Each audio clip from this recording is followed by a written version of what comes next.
the proposal that they offer here is why, for example, even Europe that advances, if you look at Europe, most of the major corporations in Europe that were there 50 years ago, about 70% of them will still be dominant corporations.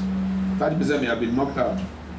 In America, the rate of change is so unbelievably fast that in 1962, there was a gathering of American business leaders addressed by the then Supremo of Business, the chairman of IBM, Thomas Watson Sr.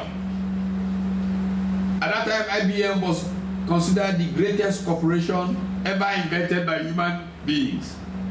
In fact, there was a study by McKinsey around that time trying to rate the most efficient organizations in the world.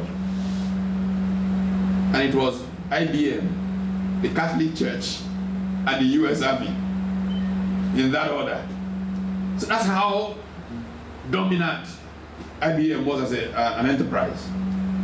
And he said to leaders of American businesses, that how many of you in this room can guess the percentage of the top 100 companies in America that is still in the top 100 from 1990 to today?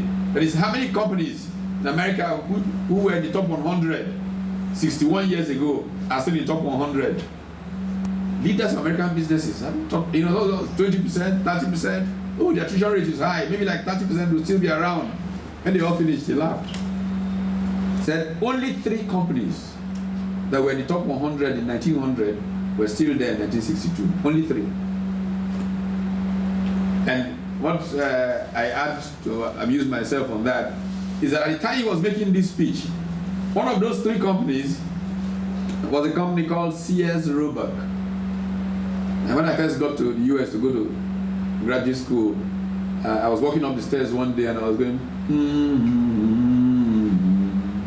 and one of my professors said, "Oh my God, they've reached you too. When you start humming commercials, you are gone." And that was the Sears Roebuck commercial. Sears, we're America shops. At the time that this speech was being made by Watson, there was a bushman in a place called Arkansas. A place so bush, you can't imagine any good coming out of, depending on whether you consider Bill Clinton good,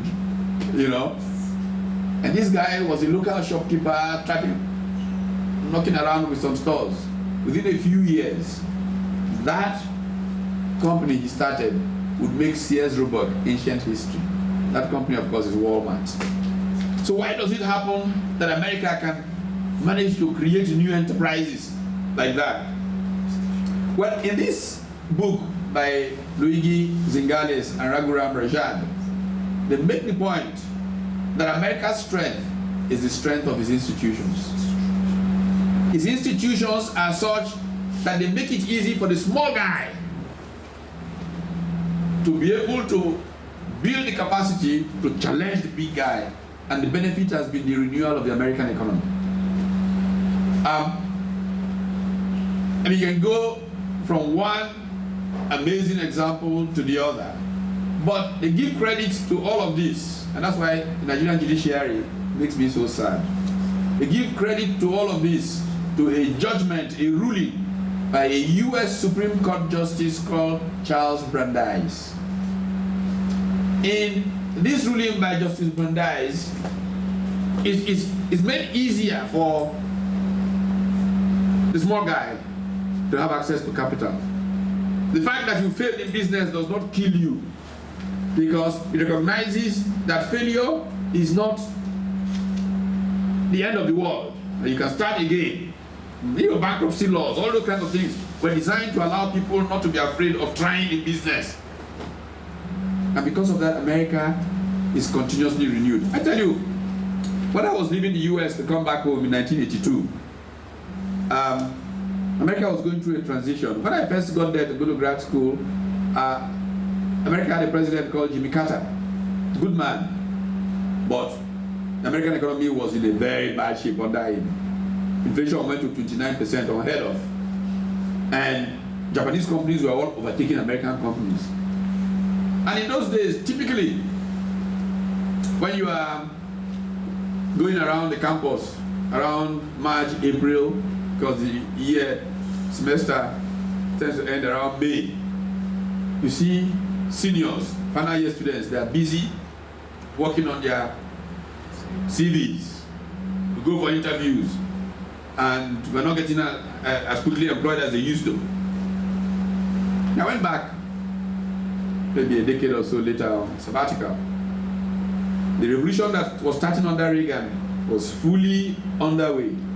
And March, April, seniors were not working on their CVs. They were working on business plans.